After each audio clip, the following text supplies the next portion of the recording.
มาสืบต่อเก็บกำไรเนาะพอ100 เหรียญเก็บกำไรมือละ5 เหรียญทุกคนแล้ว EP นี้เป็น EP ที่36เด้อตอนแรกก็คิดว่าจะบ่มีเวลาที่จะได้เชียดรอบจนสวยเนาะแต่ก็ว่าภารกิจสำเร็จลุล่วงเนาะก็เลยมีเวลาเข้ามาจอเบิ่งตลาดแล้วพอดีเข้ามาปุ๊บตรงตามเงื่อนไขเนาะก็จะปรับเงินเดี๋ยวจะมาเข้าออเดอร์นี้เลยเนาะแล้วก็ซูซี่ก็สังเกตตลาดมาช่วงนึงแล้วเนาะตามที่สังเกตมานี่ก็มีหลายเหรียญอยู่เนาะที่ค่อนข้างโอเคที่ค่อนข้างเชียดได้อยู่แต่ BNB นี่ก็เราตรงตามเทคนิคหลายกว่าทุกคนเนาะซูซี่ก็เลยเลือกเชียด BNB เนาะเหรียญตัวนี้ก็เรียกว่าตรงตามเทคนิคคือเดียวเนาะน้ำมันเนาะแต่ซูซี่มาเบิ่งเรียกว่า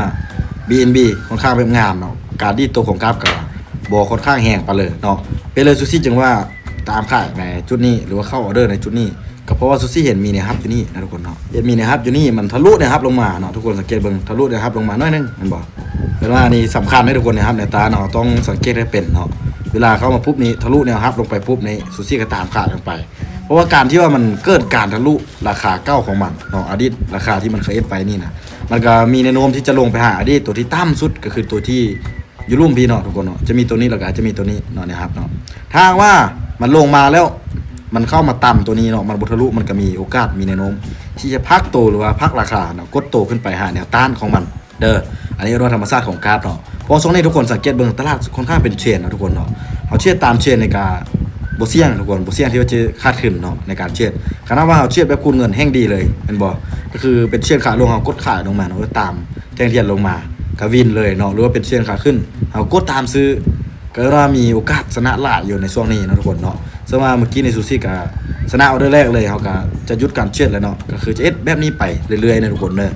เอ็ดแบบนี้ไปเรื่อยๆเขาได้กำไรอยู่ที่ 2.8 แล้วเนาะเขาก็ต้องเก็บอีก3 รอบแต่ทุกคนเก็บอีก3 รอบปุ๊บนี่ได้ละ5 เหรียญเนาะก็มาลุ้นเบิ่งเดียวว่ามื้อนี้ซูซี่จะมีโอกาสมีเวลาเข้ามาเชื่อหรือว่ามีจังหวะ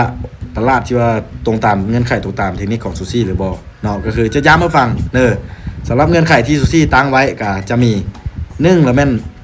มันต้องเป็นแท่งเทียนที่สมบูรณ์เนาะคือที่ทุกคนเห็นอยู่นี่แหละแท่งเทียนที่สมบูรณ์การดีตัวของกราฟบ่แห้งเนาะบ่แบบสวิงบึ้ดเลยเขียวบึ้ดเลยแดงอยู่อันนี้ก็บ่เอาเนาะ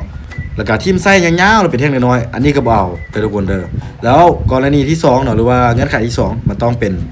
แพทเทิร์นแท่งเทียนเนาะ3 แท่งเรียงเดียวขึ้นไปเนาะยังตาม3 แท่งเป็น4 แท่ง5 แท่งแห่งดีเนาะก็คือเป็นเขียวต้องเป็นเขียว3 แท่งเรียงเดียวโดยที่บ่มีแดงมาคั่นเป็นแดงเด้เป็นแดง3 แท่งลงมาเนาะโดยที่บ่มีเขียวมาขั้นคือเดียวนะทุกคนเนาะเงื่อนไขที่เอาจีไซเทคนิคตามแท่งเทียนเด้อตามแท่งเทียนขึ้นให้เลยก็คือเป็นแท่งเขียวกดซื้อเป็นแท่งแดงกดขายให้ทุกคนสังเกตเบิ่งเนาะเมื่อกี้ซูซี่เข้าออเดอร์แล้วก็เราวินมาเนาะแล้วจังหวะนี้มันมีการมาคุงท่านเนี่ยครับเนาะบางจังหวะน่ะมันอาจจะบ่ลงไปต่ำแท้ๆเนาะมันมาคุงซื่อมันคือเคลื่อนในปุ๊บมันก็กดราคาขึ้นไปทุกคนสังเกตเบิ่งเนาะมันเป็นแท่งเทียนกับโตอยู่บนนี้เนาะแท่งเทียนฮัมเมอร์เนี่ยทุกคนเนาะถ้าจังหวะนี้เข้ามาปุ๊บนี่เขาก็สามารถที่จะกดบ่ายได้คือเดียวเนาะจังหวะนี้เนาะแต่ว่าซูซี่ก็ชนะปุ๊บแล้วก็ซูซี่จะหยุดเลยเด้อจะบ่เทียดต่อละ